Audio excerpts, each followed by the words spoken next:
Shalom. First and foremost, I want to give all praises, honor, and glory to Yahweh, Ba'asham Yahushai, Ba'asham Recha Kudash. Double honors to the elders and the apostles of Great Millstone, and peace and blessings to the elect.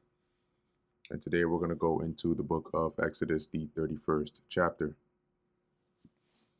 And the Lord Yahweh spake unto Moses, saying, See, I have called by name Bezaleel, the son of Uri, the son of Hur, of the tribe of Judah.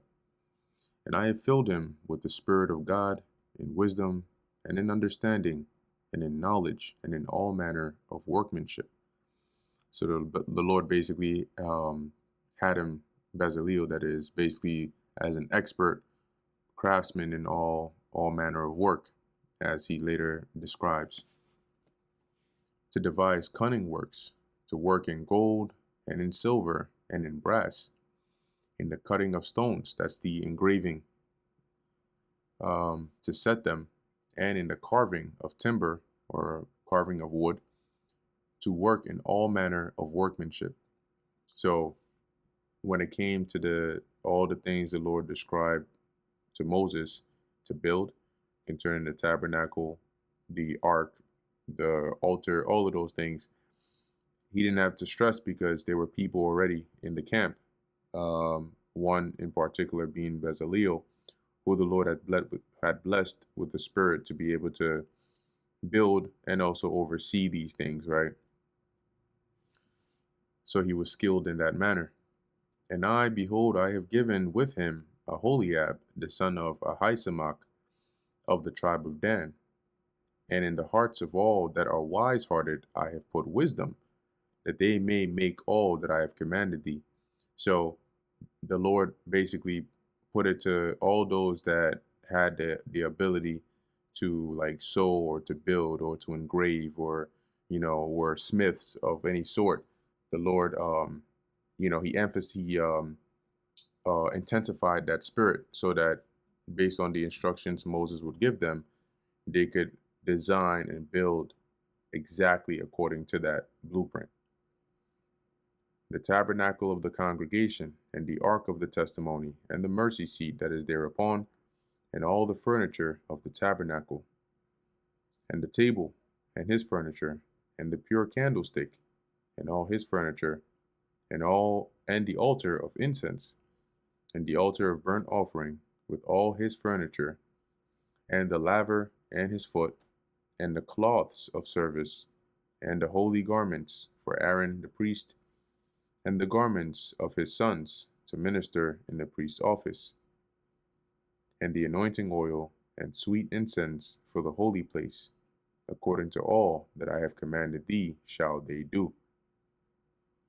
And the Lord Yahweh spake unto Moses, saying, Speak thou also unto the children of Israel, saying, Verily, my Sabbaths ye shall keep, for it is a sign between me and you throughout your generations, that ye may know that I am the Lord Yahweh that doth sanctify you.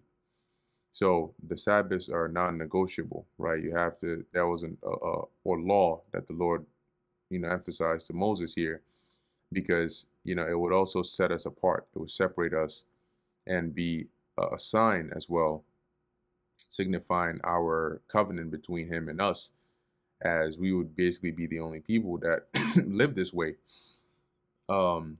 That you may know that I, the Lord, doth sanctify you, right? Because that's one of the requirements of the God that we serve. So it's an indicator, Slakia, of which God we serve. Verse 14, Ye shall keep the Sabbath therefore, for it is holy unto you.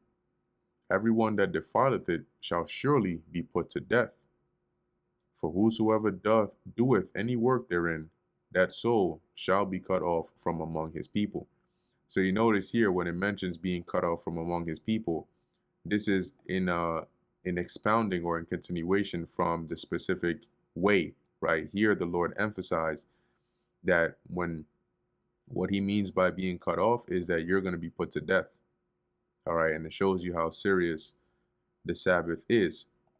And also how merciful the Lord is, because in this captivity, right, There are times when you might not be able to to keep the Sabbath, you know, as holy as it should be kept, right?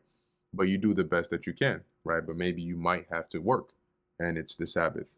But this is the condition of the battle we're in. However, the things that you can control, you do, and that's also the importance, which highlights the importance of mercy through Yahweh Shai.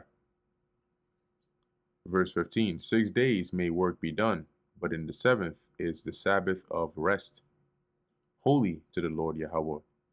Whosoever doeth any work in the Sabbath day, he shall surely be put to death. And really, the Sabbath isn't supposed to be something that is really stressful, right? It's because we're in captivity, in this day and age, that it may feel like it's sometimes it falls at times where it's like it conflicts with certain things. But keep in mind, in the ancient world, the kind of life that Israel lived, a lot of the labor was manual, right? And so the Sabbath was like how people see the weekend today.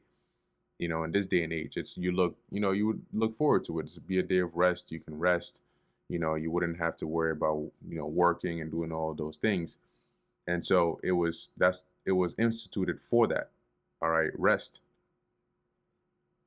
Verse 16: Wherefore the children of Israel shall keep the Sabbath, to observe the Sabbath throughout their generations, for a perpetual covenant. It is a sign between me and the children of Israel forever. For in 6 days the Lord made heaven and earth, and on the seventh day he rested and was refreshed. And he gave unto Moses, when he had made an end of communing with him upon Mount Sinai, 2 tables of testimony, tables of stone, written with the finger of God. And I think in a previous video, I forgot exactly which one, but I believe I had mentioned the tables that it hadn't specified to. But yeah, that was an error on my part, because it is specifically mentioned here in the later chapter that it was 2 tables of stone, and it was written on each side of it. Now it says written with the finger of God, but it doesn't mean the Most High actually pulled out his finger and then start to scrape inside of this this tablet of stone. Okay, but just speculating, you can imagine possibly even a small tiny laser from a chariot, right, inscribing these things, or etching it in that stone. But however it was inscribed and it was given to Moses. And that brings us to the end of the book of Exodus, the 31st chapter. Lord willing, that was edifying to the elect. In closing, I want to give all praises, honor, and glory to Yahweh, Bahasham Yahweh Shai, Bahasham Recha Kodash. And until next time, Shalom.